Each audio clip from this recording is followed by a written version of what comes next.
Assalamualaikum warahmatullahi wabarakatuh. Perkenalkan, nama saya Ratu Salsabila W.A. Amprinatama dengan NIM 1900, kelas C, mata kuliah Retorika. Topik yang akan kita bahas yaitu sebagai berikut. Slide kedua yaitu pengertian dari motivasi.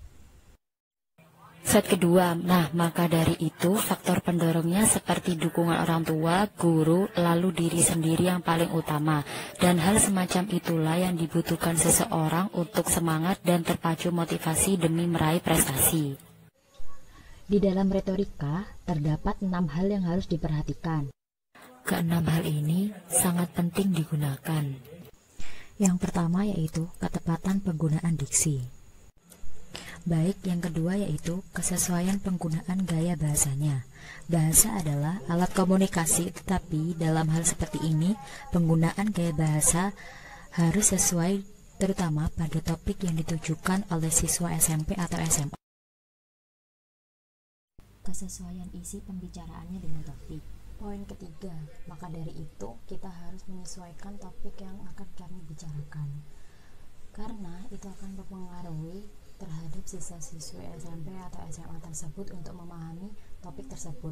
Misalnya memotivasi, maka dari itu kita harus membicarakan mengenai motivasi agar anak-anak SMP atau SMA agar giat belajar untuk meraih prestasi terutama masa depan mereka. Yang keempat, kelogisan penggunaan nalar atau logikanya yang menyatakan kemasuk akalan yang disampaikan kepada yang tersampaikan. Yang kita sampaikan harus memiliki akal atau logika agar siswa SMP atau SMA dapat memahami dengan baik. Karena kelogikaan seperti itu akan tersampaikan kepada pemikiran siswa SMP atau SMA. Dan yang kelima, ketepatan dan kesesuaian tekanan nada dan intonasi. Dan yang terakhir, ekspresi dan gestur agar berkesan dan terkesan menarik, tidak hambar, tidak monoton, dan tidak membosankan.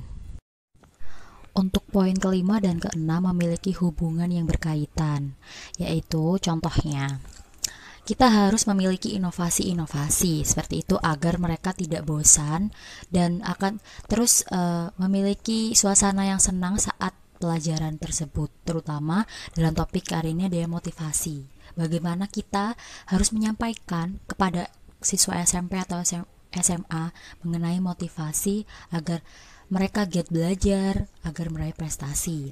Untuk tekanan nada dan lain sebagainya pada poin kelima, itu harus benar-benar pemicu semangat agar mereka terus berprestasi. Bagaimana caranya agar mungkin bisa saja kita bisa disebut motivator bagi mereka karena menyampaikan tentang motivasi seperti itu.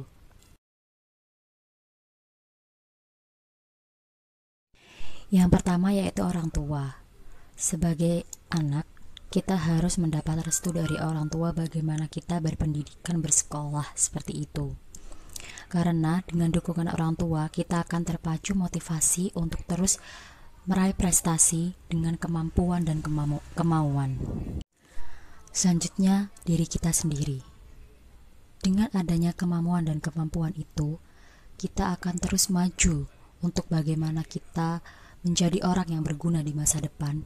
Dengan adanya topik ini, semoga kalian dapat mengerti dan memahami apa yang saya sampaikan.